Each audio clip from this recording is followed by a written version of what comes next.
Emmanduso kuli abavuka abo mulembo mutebi Kyankya Kyamizanyo James Ntambi lwa kutano ziri mwenda 22 mwezi gwa December.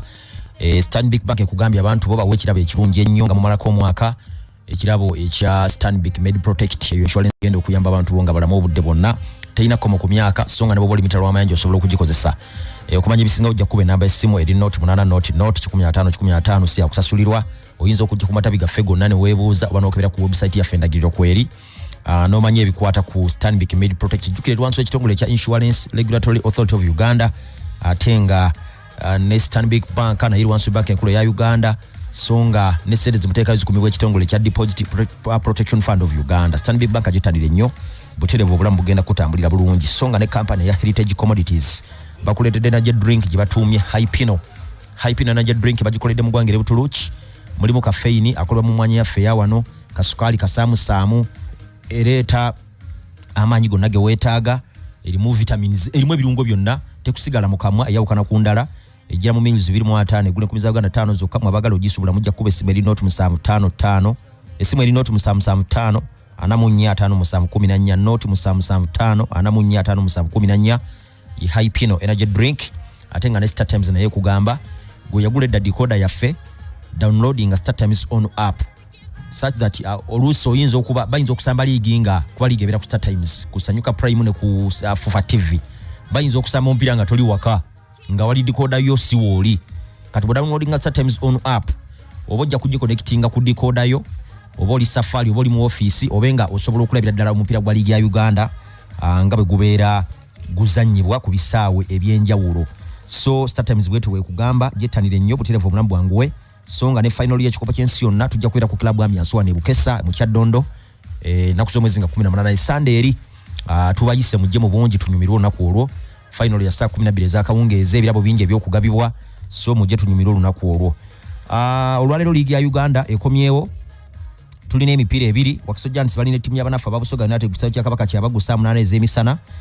Wakiso bakamala okuluzinga ku ttiimu ya Busoga rather ku ttiimu ya Bull egolo 2-1 so balina ennyonta y'okuddamu okuwangula sina kindi bayiza n'okulembera ekimeeza nga bawangudde olwo balindirire ebinava mu mupira gwa ttiimu ya KCCA ttiimu y'abanafu aba Express abasamba saa 10 ez'akawungeezi. KCCA ina chance okulembera ekimeeza singa ne bewangudde rugogo gwa sawa 10 bagenda okusisinkana omulundi gwabwe gwa 20 mu liigi naye nga mweje 19 aba mpira 19 basembye kwatagana KCCA badde yeri senkuli omusanvu eguwangudde eruzinze mu 3 edrawinze mwenda jokka in fact ujja kwesanga nga mweje 3 jeruzinze Express je badde wangula ebiri kujja Express ejiwangulide kwawe.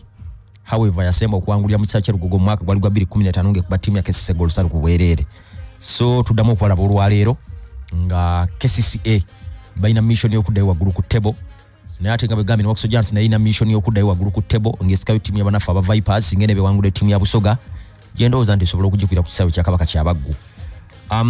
World Cup enkya Morocco baline Portugal saa 12 England baline France sawa zijja kubeera nnyo ez'ekiro ekyo olunaku olw'enkya naye egiriyo leero tugenda kulaba eggwanga lya Argentina nga babinkana n'eggwanga lya Holland sawa nnyo ez'ekiro mu kisawe kye bayita Iconic Luzeiro Stadium.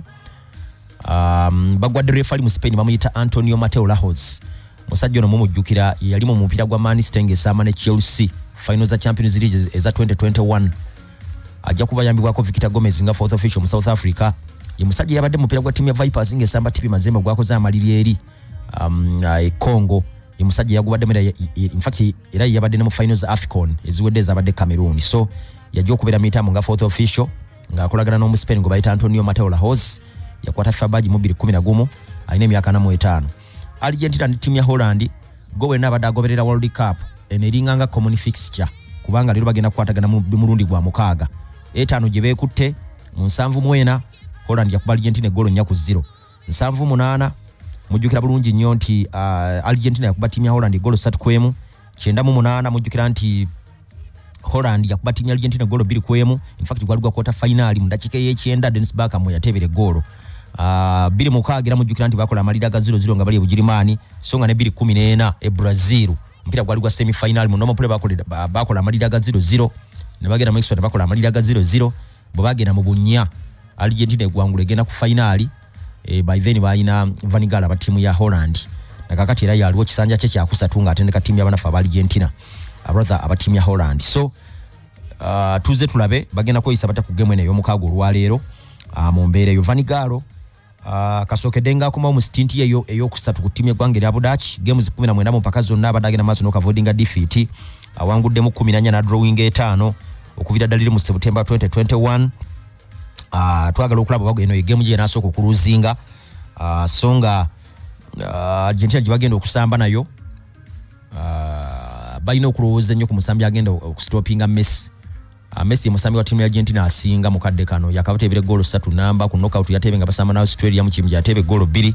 So balina okulowooza nnyo ku musambi agenda okumustopinga oba anabeera Julian Timber oba anabeera Virgil van Dijk oba anabeera ani naye nga balina okumulowoozaako ennyo kubanga yakola ebintu ebisinga obungi. Sisuubira Argentina kukyusa timu yaye badde wangula mipiira era mmanyi nti Lautaro Martinez ajja kutandikira katebe ono omulenzi wa Man City gundi Julian Alvarez asookeyo. In fact alina ne goal 2 ne ku knockout juzi yateba nga basamba na Australia. Game eyo ya sawa zigenda kubeera ja nya ezekiro olwaleero. Argentina jukire noonya semi-final ey'okutaano mu byafaayo byayo.